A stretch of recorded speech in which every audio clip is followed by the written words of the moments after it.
Komend weekend hebben jullie weer een nostalgische kermis. Wat houdt dat precies in? Een nostalgische kermis houdt in dat we een aantal grote attracties hier in Eindroof hebben. Dat betekent een zweefmolen waar we nu naar staan te kijken. En zometeen zullen we ook nog zien de nostalgische schommels, bootjes, schommels. En voor de rest hebben we ook nog een draaimolen. En buiten die 3 grote attracties zijn er ook een aantal spellen. Een aantal kleinere attracties en een aantal spellen waar de kinderen aan kunnen deelnemen. We zijn met deze kermis een jaar of 3 geleden begonnen. Dus dit is de 3e keer dat we dat doen. En de reden dat we met die kermis begonnen zijn is eigenlijk dat we nadat een ander evenement, een winterevenement, was gestopt door omstandigheden, dat we gezegd hebben, kunnen we niet in de loop van het seizoen een thema opschalen. Omdat er natuurlijk toch ook wat centjes binnen moeten komen in zo'n museum. En uiteindelijk is er een samenwerking gevonden met het museum in Gemert, Boerenbondsmuseum. Zij organiseerden eigenlijk al langer die kermis, maar de exploitanten die grote attracties verhuurden, die wilden ermee stoppen. En toen heeft het Boerenbondsmuseum besloten om 2 van deze 3 attracties zelf te kopen en de 3e hebben wij gekocht. En nu bouwen we die attracties samen met dat Boerenbondsmuseum in Gemert op. De 3e zondag, de 3e weekend van juli moet ik zeggen, dan is het in Gemert. Dus daar is het net achter de rug. En het 2e weekend van augustus is het hier in Eindroof. Wij helpen hun met het opbouwen en zij helpen ons. En dat werkt eigenlijk voortreffelijk. Dat is een hele goede samenwerking en dat heeft tot nog toe heel goed gewerkt.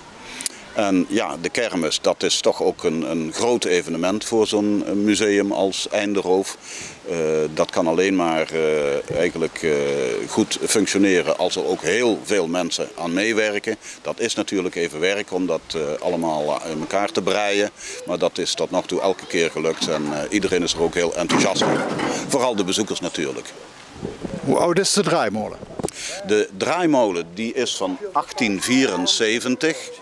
Maar u kunt zich voorstellen dat zo'n draaimolen die moet om de paar jaar best wel weer wat aan gerepareerd en vernieuwd worden.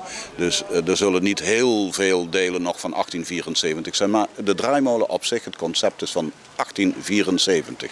Deze zweefmolen die is minder oud, die is van 1952.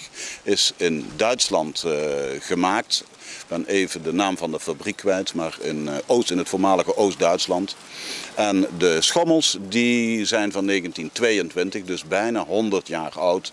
En ook daar geldt natuurlijk dat er zo nu en dan wat gerepareerd moet worden. Dus diverse houten balken zullen echt geen 100 jaar oud zijn. Maar het concept is bijna 100 jaar oud. En, ja.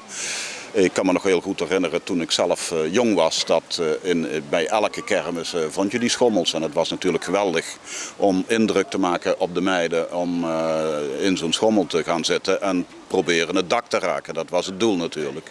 Ja.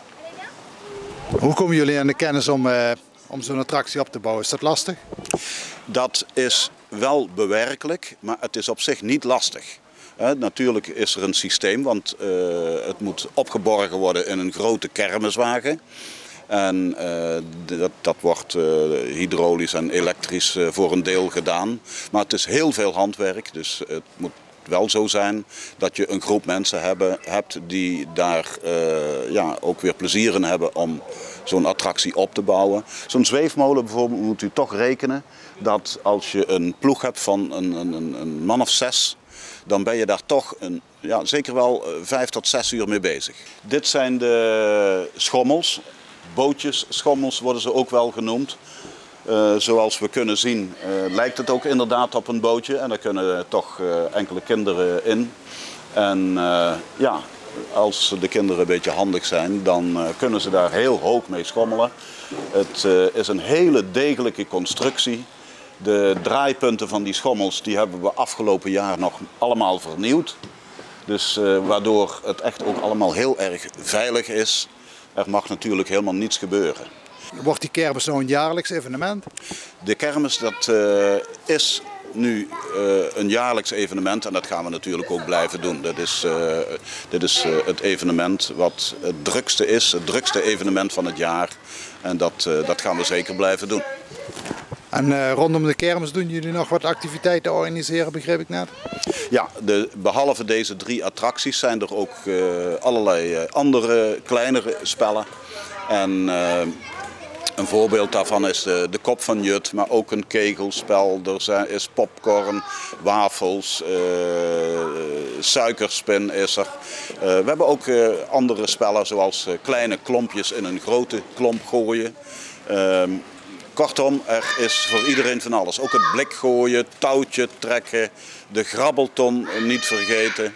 Een ouderwetse snoepkar, het is er allemaal, dus mensen kunnen zich hier de hele middag vermaken. Alles kost een dubbeltje. En bij een heleboel spellen krijgen de kinderen nadat het spel afgelopen is ook nog een waardepunt. En dat is denk ik een hele sterke zet. Daar zijn we gelijk het eerste jaar mee begonnen. Dus als de kinderen op het eind een aantal punten hebben opgespaard, dan kunnen ze daarmee naar de kraam waar de nostalgische prijsjes opgeslagen zijn en uitgestald zijn. En dan gaan ze ook nog met een leuk prijsje naar huis. Dus in principe kost het niks? In principe kost het niks, dan wel heel weinig. Het is wel zo dat het museum is open, alle ambachten zijn in bedrijf. Dus wij hebben wel de gewone entreeprijs, zoals dat normaal ook het geval is.